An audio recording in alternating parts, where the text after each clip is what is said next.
Assalamualaikum warahmatullahi wabarakatuh. Kali ini kita kembali membahas topik manajemen memori. Di sini kita akan membahas tentang memori virtual. Memori logis ini saat ini tidak bisa dipetakan semuanya ke memori fisik.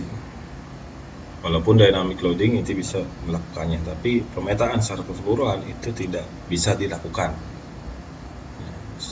di waktu yang sama ke memori fisik.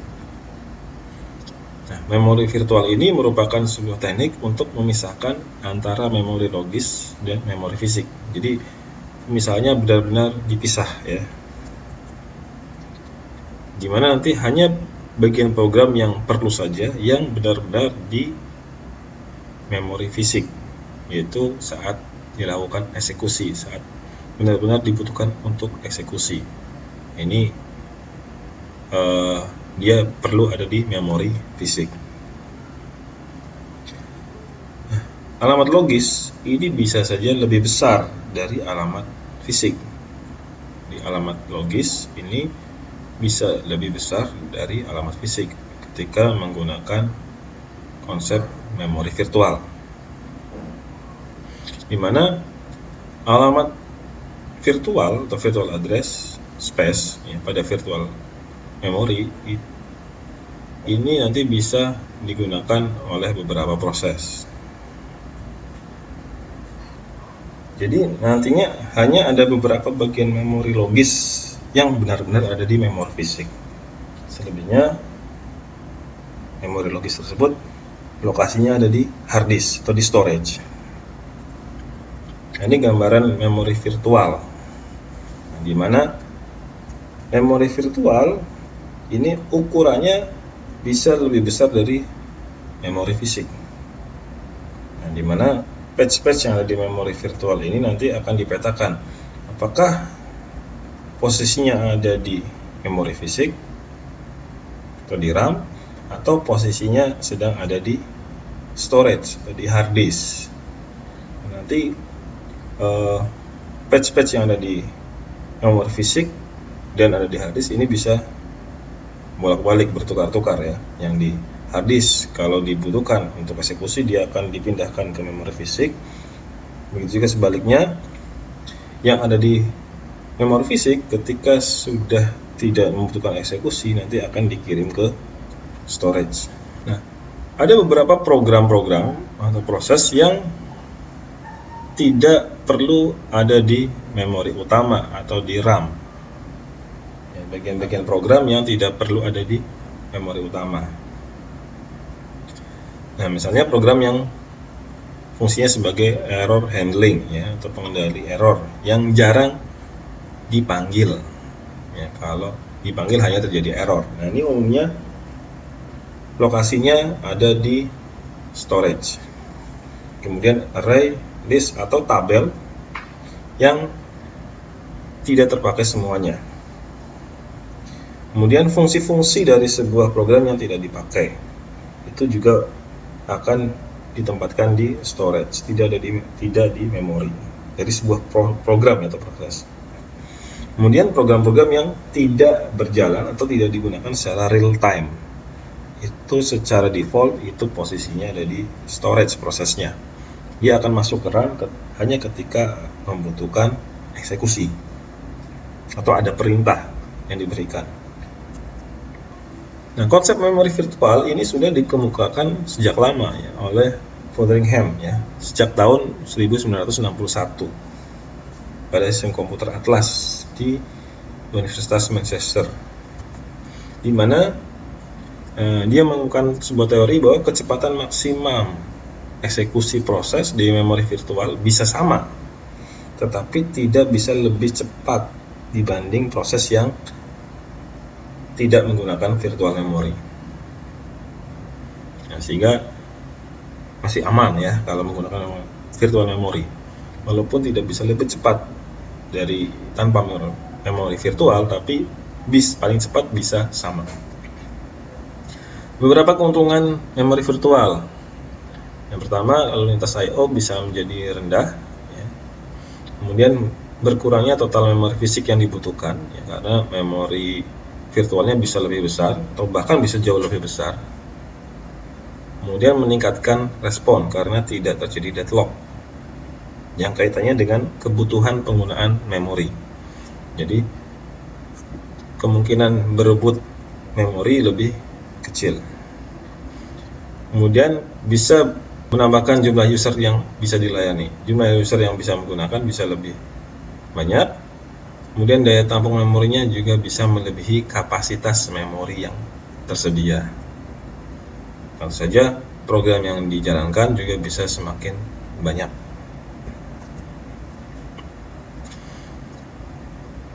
Memori virtual saat ini sudah sangat umum digunakan pada sistem operasi yang multiprogramming, ya, sudah hal yang lumrah. Nah, memori virtual ini diimplementasikan di sistem operasi dengan menggunakan demand paging, di mana pada demand paging ini tidak semua program harus dimuat ke memori fisik atau ke RAM. Hanya program-program yang dibutuhkan saja yang ada di RAM. Permintaan pemberian patch ini nanti akan menggunakan konsep swapping.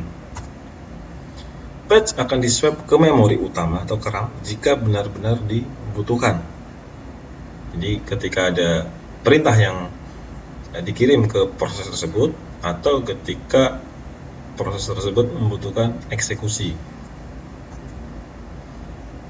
Nah, program swapper yang digunakan pada demand paging ini biasanya berupa lazy swapper, di mana secara umum proses atau patch itu posisinya defaultnya ada di storage dan tidak pernah melakukan swap patch ke RAM sampai patch benar-benar dibutuhkan.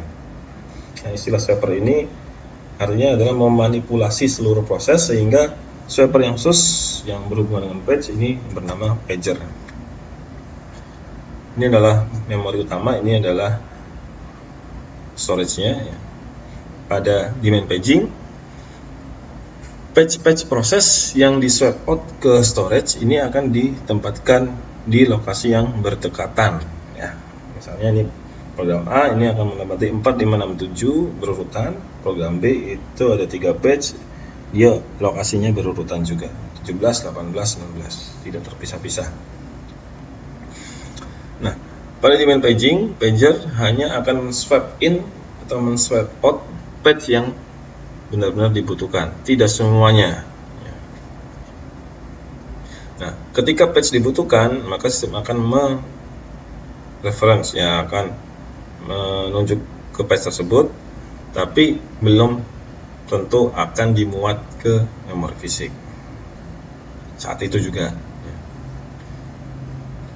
Nah, terdapat dukungan hardware yang dibutuhkan untuk demand paging, yaitu patch table yang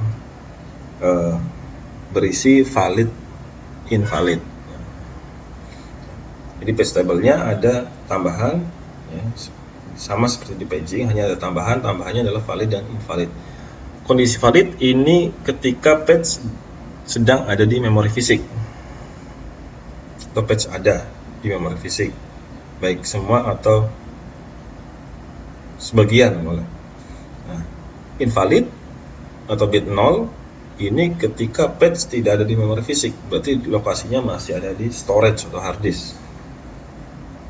Nah, memori sekunder inilah yang nanti digunakan untuk menyimpan proses yang belum ada di memori fisik. Memori sekunder itu bisa berupa hard disk atau apapun, ya, storage apapun. Jika proses mengalokasi patch yang valid, maka proses akan berjalan secara normal. Jadi langsung dipanggil patch yang ada di memori fisik atau di RAM. Jika invalid, maka hardware akan menjebak proses tersebut, ya, dan terjadi patch fault. Ini contoh, ini adalah alamat logis sebuah proses patch A, B, C, D sampai H. Ini adalah patch table-nya. Nah, ini ada beberapa patch yang valid, ada yang tidak valid. Kalau yang valid berarti dia ada di frame di memori fisik. Misalnya patch 0 ini ada di frame 4. Nah, frame 4 isinya A. Patch 2 ada di frame 6. Patch 5 ada di frame 9. Selebihnya, ya, patch-patch yang invalid atau tidak ada di memori fisik, itu lokasinya ada di storage atau di hard disk, dan lokasinya berdekatan ya. Nah, patch fault ini terjadi ketika referensi sebuah patch itu ternyata tidak valid. Ini terjadi patch fault. Ya, misalnya patch yang dibutuhkan itu tidak ada di RAM atau belum ada di RAM. Nah, itu namanya terjadi patch fault. Nah, untuk menangani patch fault itu digunakan prosedur berikut. Kita bisa lihat gambar. Nah, sistem akan mereference ke tabel ya. Nah, kalau valid maka normal. Nah, kalau invalid maka terjadi patch fault. Nah, ketika patch fault, sistem akan menjebak proses tersebut sehingga proses akan berhenti. Kemudian sistem operasi akan mencari patch yang dibutuhkan. Lokasinya ada di mana? Ya, di storage. Ketika ketemu, sistem akan mencari frame yang kosong. Saat itu ketika sudah ketemu, sistem akan memindah ya, patch yang ada di storage ke frame yang kosong. Kemudian kalau framenya sudah berisi patch yang dibutuhkan, maka patch table-nya akan di reset. Yang invalid ini akan diubah menjadi valid, yang 0 jadi 1. Nah, kalau sudah, maka instruksi yang tadi yang dihentikan itu akan di restart. Ya, restart, kemudian proses akan memanggil patch tadi yang tadi invalid ya, tapi sekarang sudah valid. Kemudian proses ini akan berjalan secara normal. Jadi butuh sebuah siklus ya ketika terjadi invalid yang membutuhkan waktu tertentu. Nah, yang dibutuhkan oleh handyman paging yang pertama adalah patch table. Patch table-nya ditambahkan data valid dan invalid, ukurannya 1 bit 01. Kemudian memori sekunder yang digunakan untuk menyimpan memori yang belum tertampung di memori utama. Nah, di Linux memori sekunder ini dikenal dengan istilah swap file. Posisinya ada di partisi swap. Ya. Kalau di Windows itu ada di patchfile.sys, sebuah file yang namanya patchfile.sys. Secara default itu lokasinya ada di drive C. Kita bisa memindah patchfile.sys di drive-drive yang lain ya. Nah, kalau di C, maka ukuran patchfile.sys-nya tergantung sisa dari drive C tersebut. Nah, kalau kita bisa memindah ke partisi lainnya ukuran yang lebih besar, maka patchfile.sys-nya bisa berukuran lebih besar lagi. Nah, sedangkan di Linux file ini ukuran maksimalnya tergantung dari ukuran partisi swap yang kita buat dan kita gunakan. Nah, ini adalah hal yang terjadi saat patch fault terjadi ya. Yang pertama, sistem operasi akan menangkap proses yang patch fault. Kemudian sistem operasi menyimpan register user dan register proses, kemudian menetapkan bahwa ada interupsi pada patch fault, kemudian memeriksa referensi patch adalah valid dan kemudian tentukan lokasi patch pada hard disk. Baca hard disk, cari frame kosong. Selama menunggu pencarian di hard disk ya, patch yang dibutuhkan, alokasikan CPU ke proses lain. Jadi proses lain bisa jalan dengan menggunakan penjadwalan CPU. Ketika pencarian frame selesai, maka terjadi interupsi dari hard disk bahwa I/O sudah selesai, pencarian patch-nya sudah selesai. Kemudian sistem operasi menyimpan juga register dan status proses untuk pengguna proses yang lain. Jadi tadi proses yang dibolehkan jalan saat terjadi patch fault, proses lain yang boleh jalan itu akan disimpan statusnya. Kemudian tentukan bahwa interupsi sekarang berasal dari hard disk. Kemudian lakukan pengubahan patch table bahwa patch sudah ada di memori. Tunggu CPU yang terjadi, kembalikan register user, satu proses patch table dan resume instruksi proses yang interupsi. Tidak semua langkah yang tadi itu diperlukan setiap terjadi patch fault. Ada 3 komponen yang pasti terjadi. Yang pertama, melayani interupsi pada patch fault, dihentikan proses yang mengalami patch fault, kemudian baca dan load, ya, muat patch yang ada di hard disk ke memori, kemudian yang ketiga restart proses yang tadi yang terjadi patch fault. Nah, pada sistem demand paging sebisa mungkin dijaga agar patch fault tidak sering-sering terjadi. Kenapa? Kalau sering terjadi patch fault, yang dirasakan adalah komputer semakin lambat. Kita bisa melihat yang terjadi di memori, ya. Seberapa sering memori mengalami patch fault. Ya.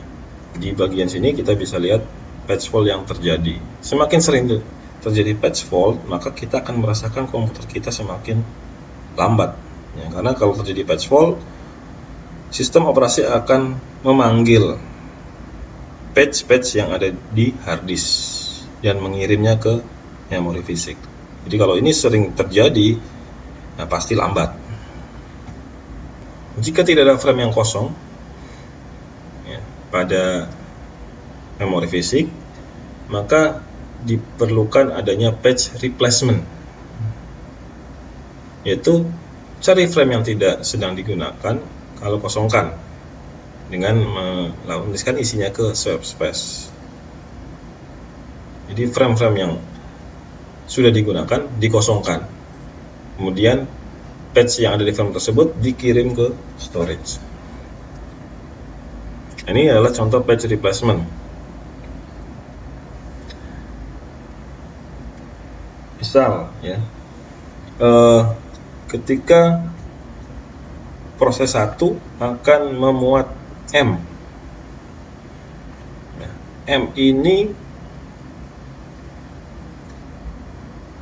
ada di frame 4. Itu berarti ada di memori fisik. Kondisinya valid, ya, aman. Nah, ketika ada proses 2 akan mengakses B di patch 1, ya, patch 1 itu ternyata invalid. Ya, invalid. Nah, berarti yang harus dilakukan adalah mencari B di storage dan mencari frame yang kosong. Kalau ternyata frame-nya tidak ada yang kosong, ya, tidak ada yang kosong, maka yang terjadi adalah salah satu frame yang ada di memori fisik itu harus dikosongkan. Misal M-nya dikosongkan, maka M akan dipindah ke storage. Kemudian B-nya baru bisa dipindah ke memori fisik. Ini namanya di replace atau patch replacement. Yang dilakukan saat patch replacement adalah yang pertama mencari lokasi patch yang dikosongkan atau yang diinginkan pada hard disk, kemudian mencari frame yang kosong. Jika tidak ada, maka gunakan frame yang sedang dipakai oleh patch lain.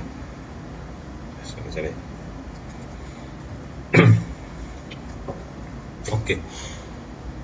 Apa yang terjadi saat patch replacement? Yang pertama, mencari lokasi patch yang diinginkan pada hard disk. Kemudian berikutnya cari frame yang kosong. Jika ada frame yang kosong, maka pakai frame tersebut. Jika tidak ada frame yang kosong, maka sistem akan bisa mengosongkan frame yang sedang digunakan. Itu dengan menggunakan algoritma patch replacement untuk menentukan frame mana yang akan dikosongkan.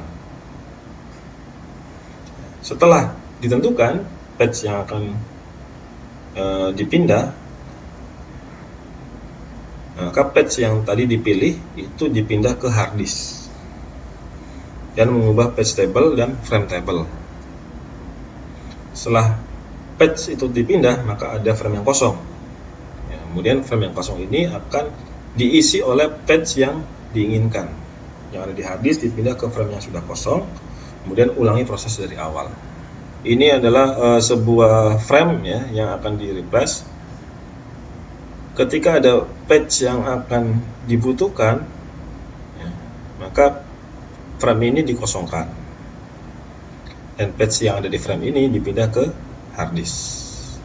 Kemudian pada page table, nah page ini diubah statusnya jadi valid ke invalid. Setelah itu baru page yang akan digunakan itu dipindah ke frame yang sudah dikosongkan. Kemudian reset tabel ini yang page table dari invalid menjadi valid. Itu yang terjadi pada page replacement.